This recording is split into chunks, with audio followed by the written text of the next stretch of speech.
ये कुंडली श्री मिर्ज़ा गालिब की है और ये उर्दू के सर्वश्रेष्ठ कवि, शायर, लेखक, विलक्षण स्मरण शक्ति के स्वामी थे।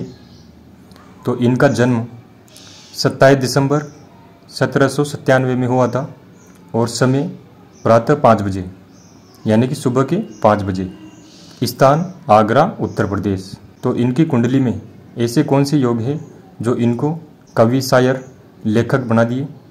तो इनकी कुंडली में देखते हैं, यहाँ से पढ़ते हैं।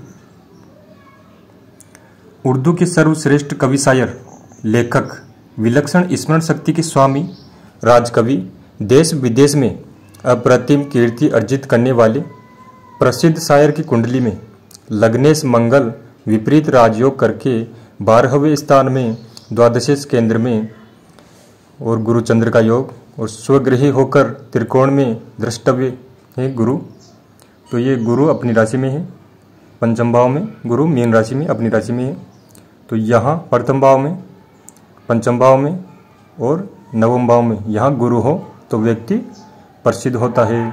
तो गुरु 5वें स्थान पर है और गुरु चंद्र का योग गजकेसरी योग बना रहा है। तो ऐसा व्यक्ति तेजस्वी, धनदानी युक्त, मेधावी, गुणज्ञ, धनवान आदि होता है। तो ये गजकेसरी योग पंचम भाव में बन रहा है, ये अच्छा योग है। और गुरु की दृष्टि नवम भाव पर और लग्न पर पड़ रही है, ऐसा व्यक्ति प्रसिद्ध होता है। और लाभ भाव पर भी पड़ रही है, यहाँ पर पड़ रही है नवम भाव पर, यहाँ लाभ भाव पर और लग्न पर। तो ऐसा व्यक्ति प्रसिद्ध होता है। किन योग के कारण ये कवि बने? तो ऐसे कौन से योग हैं जो कवि बने? ये तो गुरु चंद्र से कवि देखा जाता है, कवि, लेखक आदि।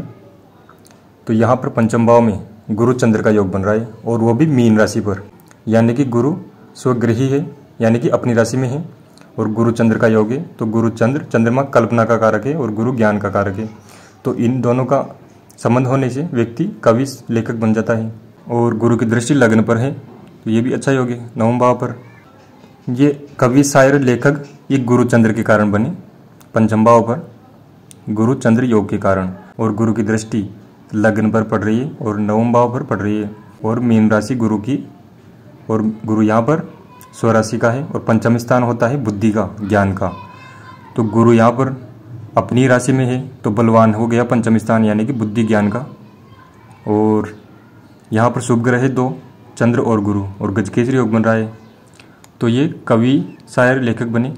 चतुर्थ भाव में शुक्र के होने के कारण ऐसा जातक काव्य, संगीत आदि में रुचि रखता है तो ये कवि, लेखक बने। तो ये भी अच्छा योग है, चतुर्थ भाव में शुक्र का होना, केंद्र में शुक्र है और गुरु चंद्र त्रिकोण में है पंचम भाव में। तो ये भी अच्छा योग है। और मंगल अपनी 7वीं दृष्टि से अपनी राशि को देख रहा है और वाणी के स्थान पर यानी कि दूसरे स्थान पर सूर्य बुध का योग बन रहा है। ऐसा व्यक्ति अत्यंत बुद्धिमान होता है। सूर्य बुध योग से बुधादित्य योग बनता है। ऐसा व्यक्ति अत्यंत बुद्धिमान होता है और यह योग अच्छा माना जाता है। ये तृतीय भाव लेखन कार्य का है और यहाँ पर मकर राशि है। तो मकर राशि का स्वामी हो गया शनि और शनि की 10वीं दृष्टि गुरु चंद्र पर पड़ रही है और शनि हो गया तृतीय भाव का, तृतीय भाव लेखन कार्य का है और पंचम भाव भी लेखन कार्य का है। तो ये अच्छे योग हैं इनके।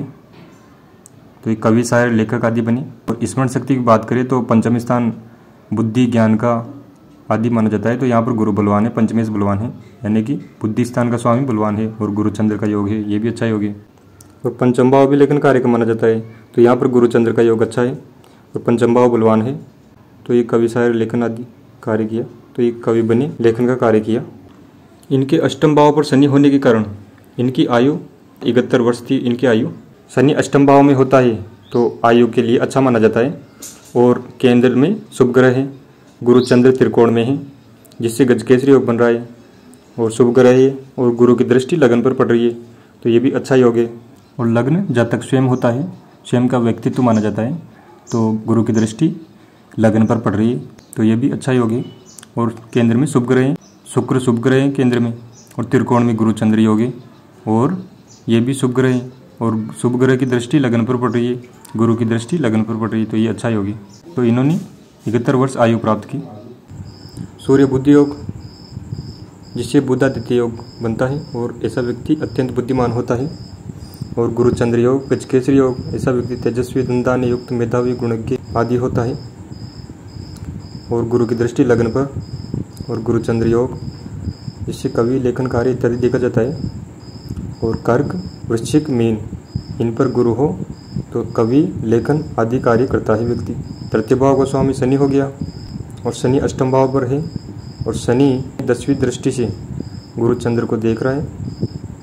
तो तृतीय भाव का स्वामी पंचम स्थान को देख रहा है। पंचम स्थान लेखन कार्य का है, तो इन्होंने लेखन कार्य किया, कवि, शायर, लेखक हुए।